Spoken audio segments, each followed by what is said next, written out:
So, welcome to the first ever Work Camping with Why Not Wonder podcast. We're here today with JW and Cory from JW and Cory's Adventures. And we are so excited to have you guys on our podcast today. We're glad to be here for it. Yeah, so we just want to, the whole point of this podcast is to share work camping experiences. And Cory and I have kind of like gotten to know each other through Instagram over the last few years. And it's been so fun to watch you guys. You guys have done so many fun things. And I love that you guys are just like, let's try this. Let's try this. This sounds fun. Let's do this. Absolutely love that about you guys. So you were just like the perfect first people to have on this podcast because you guys are just wonderful and wonderful people too. Well, and we think because of all of your experiences, you have so much to offer the work camping community or the folks that want to get into work camping. So who better to start off with but you guys? So we're excited. Thank you. Yeah. How do I put it? Don't be afraid to try something new just because, you haven't done it, especially if it's somewhere you really want to go. Yes, so true. Yes, Yeah. very much so. And just wait till you see what I'm doing this summer. Right. Totally different. I can't wait. So Yeah. let's not jump into all of what you're going to be doing, but tell us your story. What led up to this? Like, why did you even decide to start work camping? What was your pre-RV life? What prompted you to make this change? So I was a high adventure Boy Scout leader for over 10 years, and I loved it. And when I did Boy Scouts, I volunteered with a lot of older gentlemen. And I say that because there were a few boys in our troop whose grandpa is the adult that came to all their meetings. And so when you go camping with these guys who have seen and done it all, and you're sitting around a campfire once a month for a year or two, you learn all these incredible things. And so they would ask me like, well, what do you want to do? And why are you a scout leader? And I'm like, I love the outdoors and the adventure.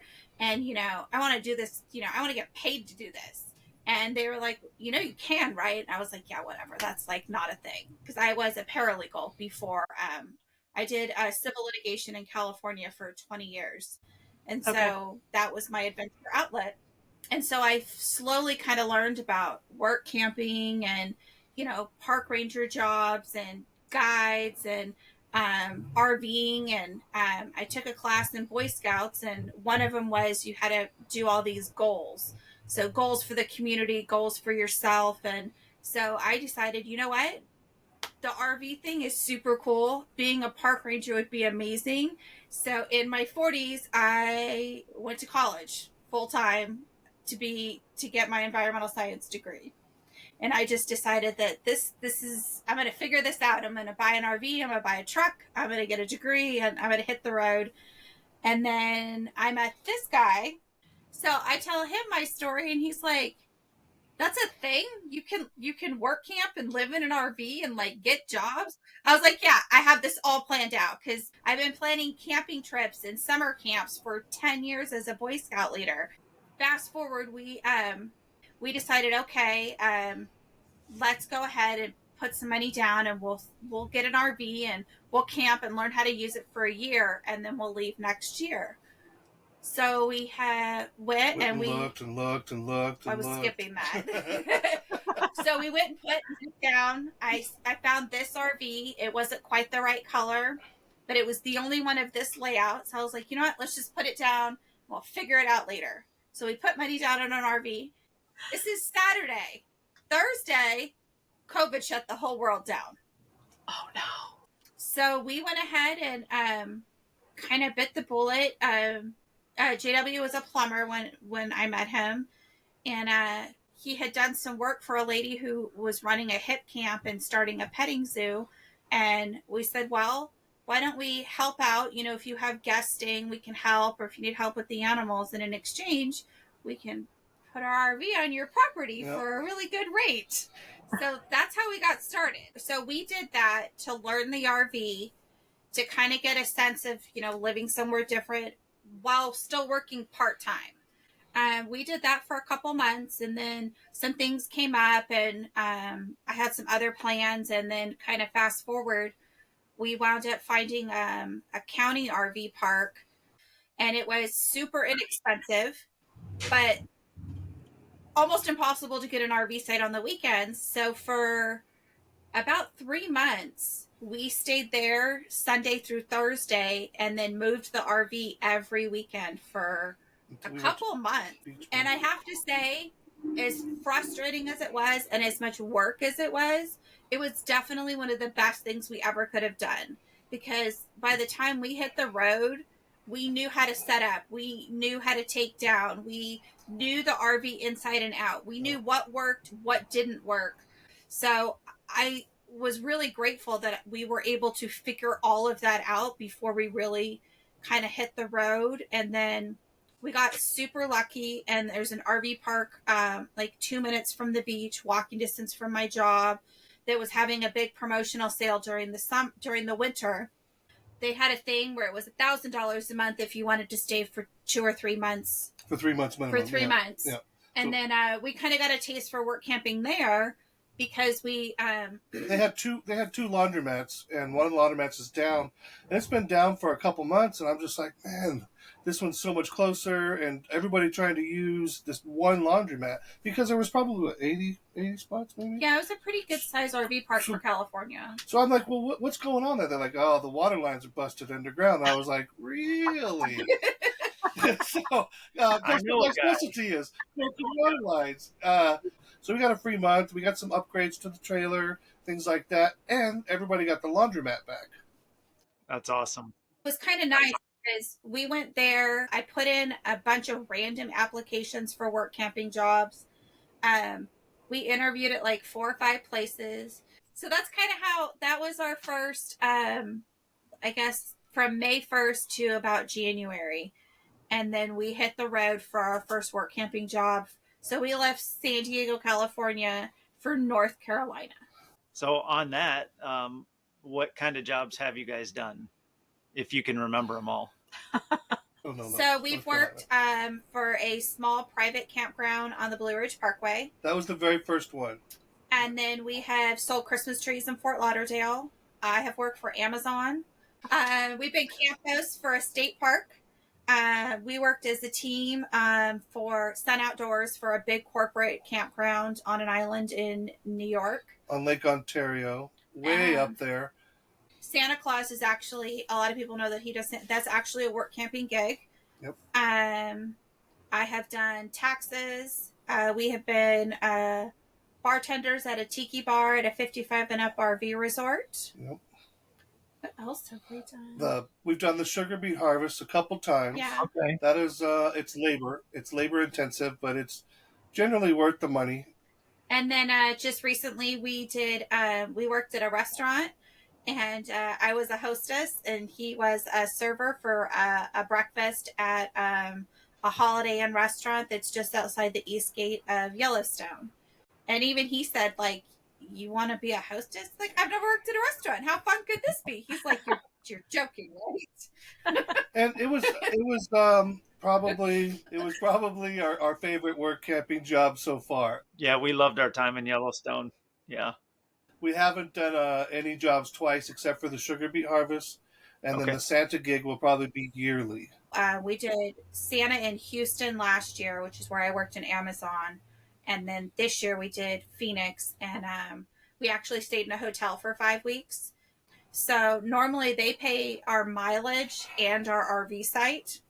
And we waived the mileage for them just to put us in a hotel, since I had a free place to stay, put the hotel in it, put the RV, and I didn't have to put it in storage. So that really worked out for us. And it was literally across the street from the mall. I actually rode her bike to work probably 20 times at least. Mm-hmm. Yeah. And then just rode it home. I would not in the Santa outfit, by the way, just regular clothes. Oh, that's great. That's so cool. So what did you think of being in a hotel that long compared to, did it make you miss your RV? It was kind of weird. I did kind of miss you get used to the sounds and certain things, and I definitely missed my bed. Yep. But it was really nice being able to take a 10-minute hot shower every night, and then he could take a 10-minute hot shower and not have to wait. Or if I get up in the morning because I'm a little sore from hiking or something, I'll take another one. I can take a hot bath. Like, this is awesome. And if you have to get ready for work, that's okay. I'll use the other bathroom and I'll go take a shower, or I'll go take a bath. So that was kind of a perk, but otherwise, it was a little different. I took a shower so long I felt guilty.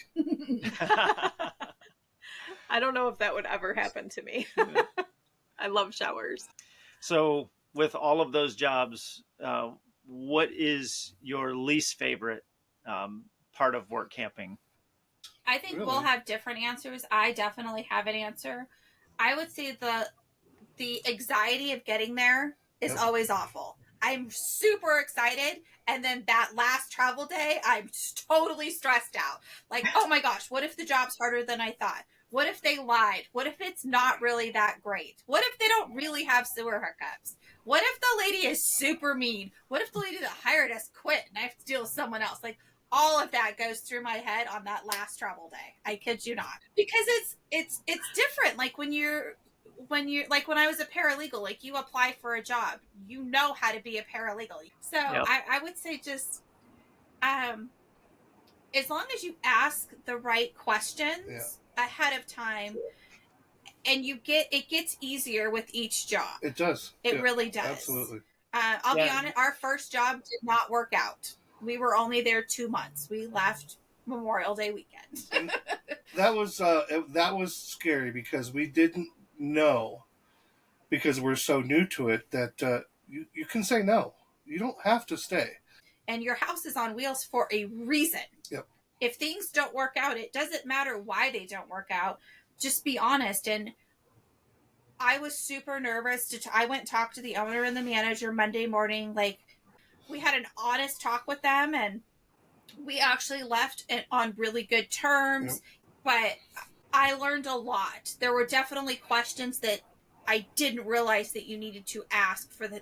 So I'm like, okay, we need to ask these questions going forward. And it worked for us every time. I had no idea. Yep. And so you learn with each job, like, well, that didn't really work out. So I got to remember to ask that. It's really important to either write it down or do a mental checklist with each other of the things that you need to ask during an interview. My worry when we go out is I'm going to be overused for what we're getting paid or where we're staying. And so far, that hasn't happened too much. We've talked it out. And she's like, she tells me how to tell them the right way that this is not what I was hired for. And it's been okay. It's been okay. You've made a couple really good points that I want to just draw attention to. One, not all work camping jobs are going to be the best fit, but I like the way you guys handled that. You handled it very professionally.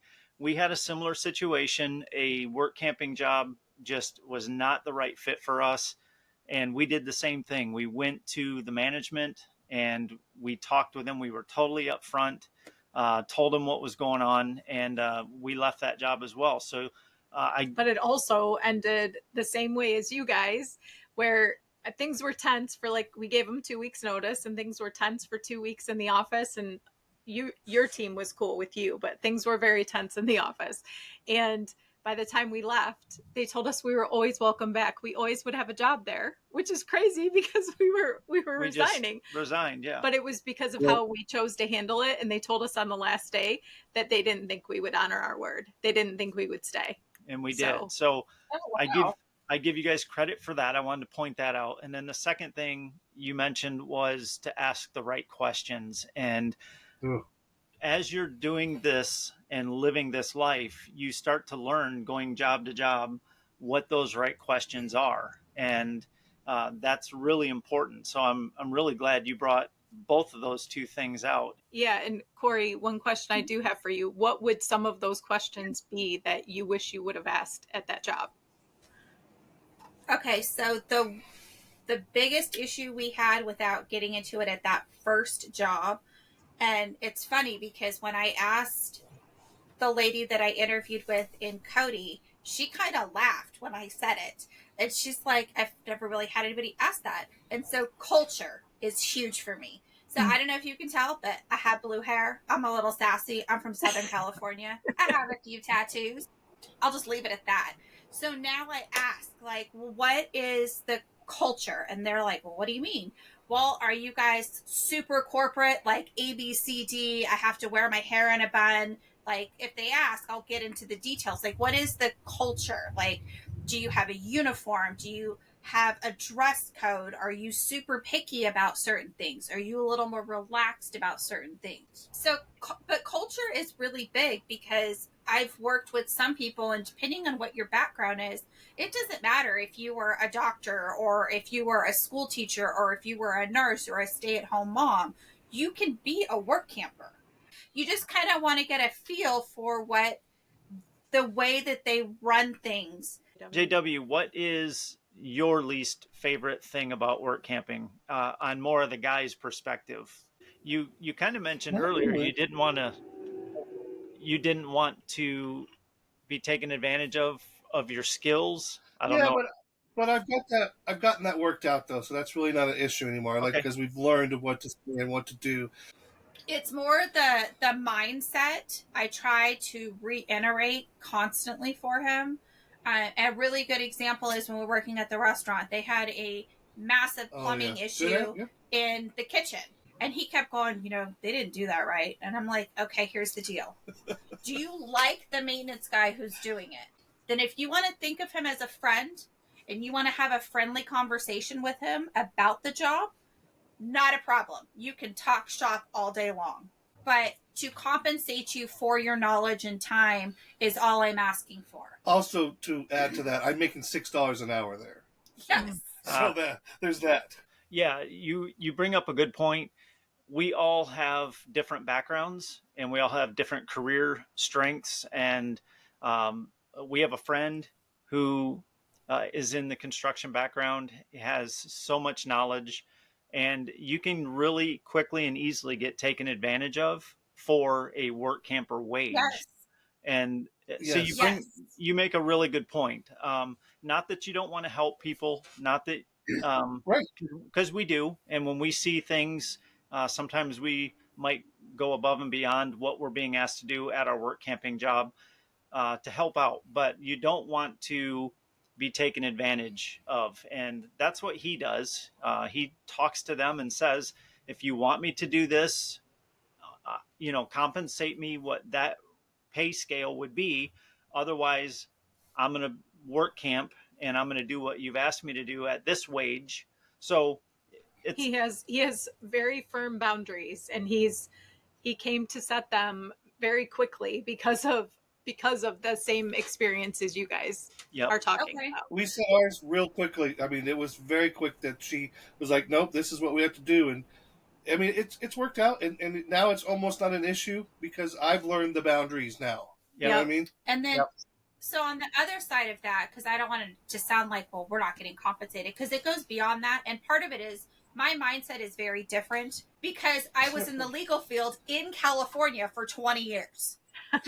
So liability wise, that's not okay. He's not a licensed plumber anymore. Like, not in that state, especially. And then that is also a big part of it where I'm like, you need to be really careful and you need to reiterate. We're just talking shop, but that's where my brain always goes, just because that's my background. Yeah. And I just want to help everybody. Well, that's great. Yeah. Well, not to change the subject, but moving on. Sure. You kind of alluded to this earlier, but how did you used to decide where you wanted to work camp? I know you said this time you're changing things up, but how did you used to decide, like, where in this country did you want to go? So I have the longest bucket list of anybody you've ever met. And location is probably this small on my bucket list. There are things that I have seen and I'm like, oh, that'd be really fun to do. And if the opportunity comes across, like, oh, I've always wanted to sell Christmas trees, we should do that. And he's like, seriously? I'm like, yeah, that'd be so fun. Also, she's really never been anywhere. She's pretty much San Diego and desert, pretty much her whole life. I've traveled, by the time I was 23, I'd almost been all the way around the world. So totally different backgrounds. So some of the jobs have been bucket list. The Christmas trees was a bucket list. Believe it or not, the sugar beet harvest was a bucket list. We went back the second time for the money. The first time was a bucket list. And he's like, how in the world can that be a bucket list? I don't even know what a sugar beet is. Yeah. I said, well, doing a harvest or a season and being part of something bigger is definitely on my bucket list. Do you realize this crummy job of helping out with the sugar beet harvest puts sugar on like 60% of the tables? 60% of the tables in the US. Like, that's insane. I would love to be a part of that.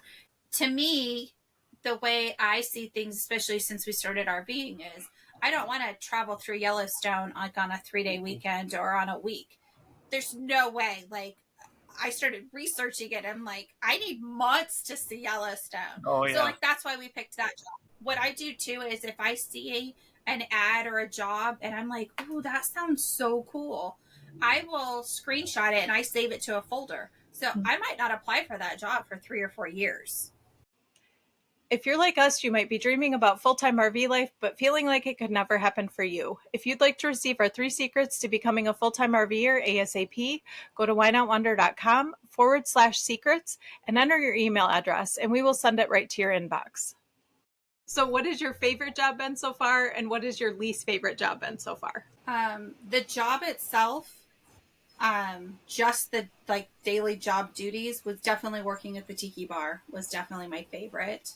Oh, wow. But I liked just the interaction with people.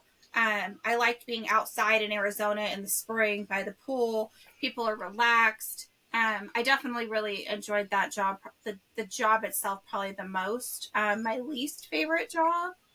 Mine was the tree lot, because it's just, we weren't prepared for what happened to us, and I worked way harder for than what we were doing, and I just, it was weird, just the whole thing. We learned to ask better questions. I don't know what my least favorite job was. I mean, I guess probably Amazon, because it was kind of hard, and I'd never done that before, so it was a little weird. Okay. So this next question kind of piggybacks off of what you just answered. What would your most challenging job be that you faced? Or no, just the most challenging. What would the most challenging thing they faced as work campers? Okay. Just, it could be anything. Situation, job, anything. What's the most challenging thing you faced? So, we work on the island and we make our own water and we have our own sewer. So I never really done any scientific stuff like that. I'd have to take tests every morning to make sure the water we were putting back into the lake was safe. And then the other side of that, I was having to make sure there was issues with the pump of the water coming into the park, the RV park, and that it wasn't always working. So there was mechanical issues on this part. And then on the other end of that, the stuff going back into the lake, with my woman being an environmental scientist, she's a lot of questions, and I want to make sure that I'm doing it right, and I'm using equipment. I mean, I called it. I gotta go do science stuff, because it was like that kind of thing. I mean, I'm testing parts per million of this and that, so it was quite challenging in the beginning. Again, I had to work it out. I figured it out, and I think I only had to call the head maintenance guy twice the whole summer. So that's awesome. Yeah, sometimes as work campers, we've experienced that too. They just kind of leave you to figure things out, or just take care of it. As long as it's taken care of and we're not getting any complaints. Pretty much as long as everybody survives. Okay. So what has surprised you the most about work camping? So we talk about this a lot. So I think what surprises me most about work camping, it's not so much the work camping, but the people. And this is one of the reasons why I'm glad you're doing this podcast, and the reason that I kind of started focusing my blog and my social media on work camping is I am floored when I work with people that are doing it wrong. And I'm sorry, but there is totally a way to work camp wrong. There really is. And I don't mean to throw her under the bus, because I thought she was super nice, but I asked somebody that I worked with last summer about, I heard her telling a guest something, and I was like, oh, you should tell them to go to like this place, because that's where I got a steak and it was to die for. Well, I don't know where that is. And so I'm like, well, what about this? Well, I don't know where that is. So Cody's a really small town. I don't know how you could not know where anything is. But it turns out this is their second season working there. So they've been within an hour of Yellowstone for 2 years. They've only been to Yellowstone once, and the only thing they've seen is Old Faithful. I was like, well, have you been to like the Mud Pots or seen the Buffalo or Hayden Valley? No. We went last year to see Old Faithful go off. Well, have you been to Thermopolis or West Yellowstone? No. Why are you here? Like, I don't mean that in a bad way, but like, and the stuff, second season and you've never been to the Tetons, you've never been to Yellowstone, like, you're doing it wrong. I'm sorry. To Yellowstone for 5 seasons and not see it all. Correct. But they haven't seen any of it. Yeah, that's crazy. I think some people take the job and it's convenient and comfortable, so they just keep working there. Like, why? Do you know what else is out there? I didn't get in the truck and pull the house to the other side of the world so I could go plumb somewhere. No, she's not doing all the legal documents out of the house here. No, let's do other stuff. Let's see the world. Let's experience things. It's never too late. I would say that's honestly been my biggest surprise. That's some great advice. Go and see, experience things, and you guys are definitely the couple that can say they've done a ton. So great advice. As long as you're giving advice, tell us what your number one tip would be to someone who's looking to get in to work camping. What would you tell them? What's the number one tip? My number one tip is to, kind of what he was saying, what I did with him, do a brain dump. Like, just do a complete brain dump of everything you know how to do. Give yourself a break, and either the next day or the next week, go back through, grab a crayon, and cross out everything that didn't bring you joy and that you didn't like doing.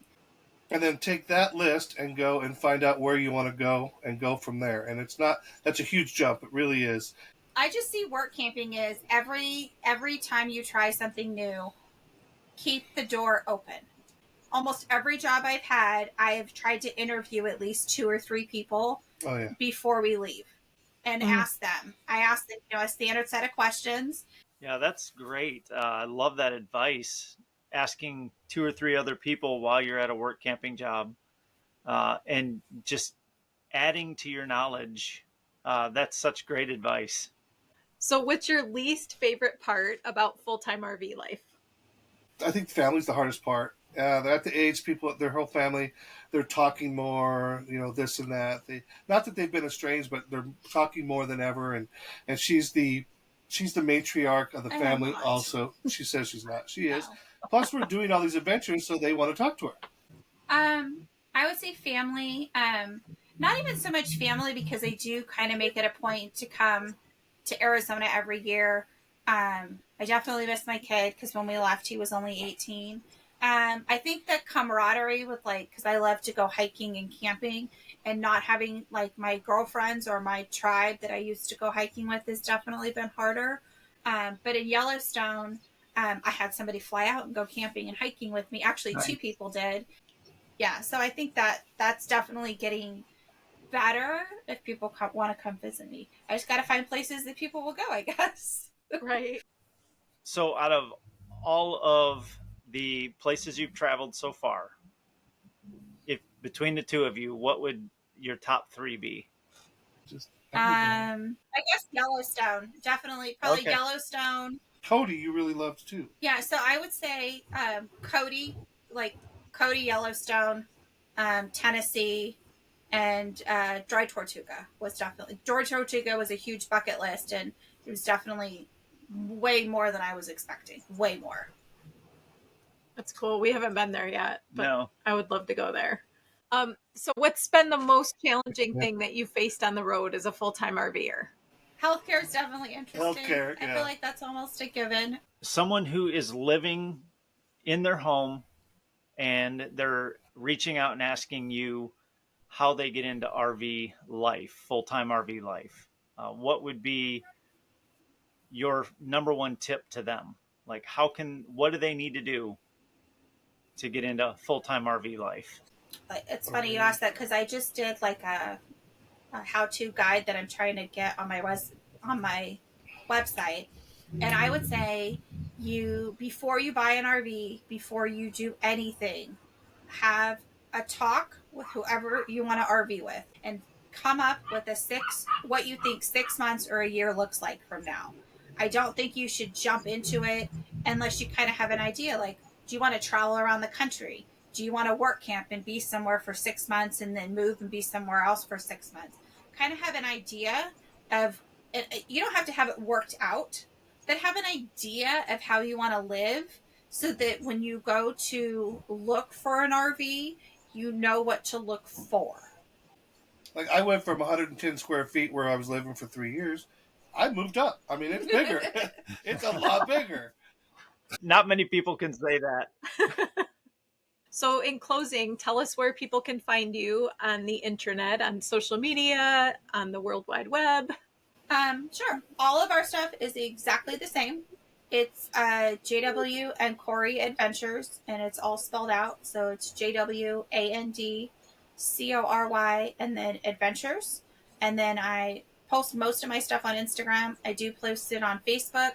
And I do have a website that I'm slowly building.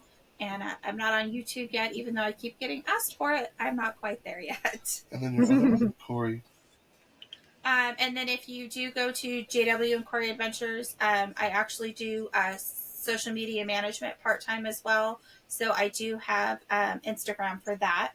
If people need help getting started or you want to run a small business or something while you're RVing, I do consulting and management. And that is Cory_outdoorsy creative. But you can always find me at JW and Cory Adventures. Awesome. Okay, so before we do the final closing, definitely tell us what's coming. Okay, so we took most of the month of January off. This next week, we are working the Waste Management Golf Opener. It's a great job if you are in the Phoenix area. Pays really well. It's 5 days. You can make great money. Super easy, short-term gig. I will be doing taxes for the next couple months until tax season's over. We are going to be in Texas in March, working the Houston Rodeo as a work camper. And then we are going to Wisconsin. We will be on Lake Superior, where I will be a sea kayak guide for the Apostle National Seashore. Wow, so that's awesome. And then the fall. And then we were able to make that work by oh yeah, you gotta hear this. Most guides kind of in that area are, about half my age, and they live a little bit more primitive. So I decided to email and call every single campground within a 30-minute radius of where we're working to ask anybody if they wanted to hire a work camper or give me a discount or something, because they don't do seasonal rates up there. And it's very expensive. And guess what? So I got us a part-time camp host job 2 days a week. So he will be working part-time at the kayak company and then a part-time camp host 2 days a week. And I will be a sea kayak guide 6 days a week up in Wisconsin this summer. Yeah. And so this is the job that I took for the job itself versus the area or the experience. So I took my 12 plus years as a Boy Scout leader, my environmental science degree. I'm also a first responder certified and wilderness first aid certified. And I decided to take everything that I've learned in the last couple of years. I have a really nice beard. And focus that on jobs that I want now. So I'm going to keep probably going in that direction of, a kayak guide or maybe a guide or a park ranger. But I'm going to keep work camping. Well, that sounds like so much fun. Thank you. Well, that's really exciting. We're really happy for you guys. It's such a pleasure to have you guys on our podcast. You have so many experiences. You've done so many things. You have so many good little nuggets of advice that people can take away from this podcast. And we just can't thank you enough for taking time out of your day to have this podcast with us. Glad to be here. Well, thank you so much. Thanks so much for listening to the Work Camping with Why Not Wander podcast. You can see today's show notes at whynotwonder.com/podcast. And if you haven't done so already, please sign up to receive regular updates from us, along with special discounts at whynotwonder.com/updates.